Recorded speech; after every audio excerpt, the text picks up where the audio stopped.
Good morning. Well, might be afternoon for some of you. But I just wanted to give you a little bit of instructions just so you guys could get started and work independently. You all should have already read through this page. It gives you a little information about force and motion. So you'll read through that and I'll kind of give you a little bit of foundation knowledge.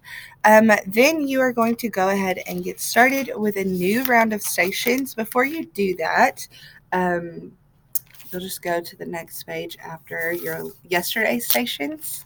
Before you get started, I want you to make your own notes. It's going to look like this. Super cute. But you will get a packet of these 3 pages right here, and you are going to create your own notes. So the first thing you're going to do is you're going to cut out this right here. And I colored mine just because I like to see colors and it makes it easier to remember for me. But just listen to your heart on that. But anyway, so it shows the different position of the roller coaster. And we are going to label potential and kinetic energy. Before you start that, I wanted to kind of explain to you what potential and kinetic energy are. So we've been talking about the different types of energy. However, there's 2 main categories that those energies can be in. So the first one is potential. That is stored energy or energy of position. So that means that the energy is stored up. There's no movement yet, but there's potential for there to be movement. Or the position that something is in, there is energy waiting to happen. So that's potential. So stored energy or energy of position. Potential energy. The second category is kinetic energy. So kinetic energy is the energy of movement. Any type of movement or motion, that is going to be your kinetic energy. So for me, whenever I talk about this, let me grab my rubber band. So potential energy. It's stored in the position that it's in. There's energy that could happen. There's potential for great movement or mechanical energy. However, right now, there's not any motion or movement. So it's stored in the position that it's in. That's where the energy is. That's potential energy. So potential energy. Then you have fail. Then when you let it go, kinetic energy. It takes off. There's movement or motion. That would be kinetic energy. So that's how I kind of remember the different. Potential is potential and kinetic. I need to practice that. Anyways, so you are going to label the different rail cars. So at point A, I said that there is mostly potential. So point A, you would say mostly potential. Point B, I'm just going to hold it like this. It's kind of hard to show you guys.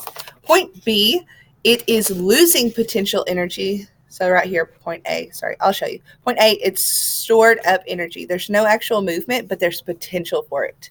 Okay, the energy of position, it's staying right here. So potential energy. As it starts to move, as there's motion, it's gaining kinetic energy and losing potential energy. Okay. And then at C, it is mostly kinetic energy, right? It's all movement, it's all motion. The car is at its like fastest, right? So it's boom, all the motion. And then at D, it is starting to lose kinetic energy and gain potential because it's starting to slow down. The energy starting to store up for right here when it's going to reach like the potential energy again. So it's slowing down, losing kinetic and gaining potential. So here's this. If you want to pause the video so you can try to read my handwriting, there's that. And then the last page right here, it tells you to draw your own picture that has kinetic and potential, and then explain how it has both.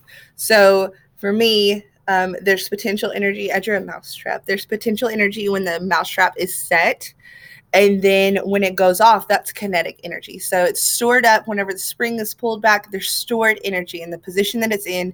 There's potential for a lot of movement or energy, but there's not any. But then whenever the mousetrap goes off, that is straight up kinetic energy, harsh, crazy movement. So that's how I did that.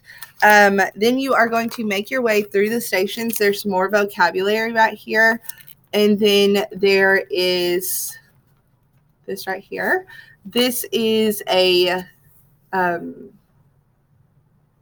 diagram. Can think of it. You're going to be talking about the two different types of forces, ones that cause motion and ones that stop motion. So you're going to kind of fill it out like this, how I did. You're going to give me a couple of examples of things that stop motion and then some things that cause motion. And then your other two stations, you're going to have one where you do an experiment with a ball. Love the drawing of my hand. And you will draw it and then answer a couple of questions right there. And then you have one where you are building a ramp and you kind of test it out. So you draw pictures and then give explanations down there. Remember, when we're using our journal, we don't want to skip pages or waste our rooms because we don't want to run out back here. So don't skip pages, use front and back. So yes, that's what you're doing today. If you have any questions, raise your hand and let me know. You will work with the groups that you did your last PBL with. Okay. So yeah.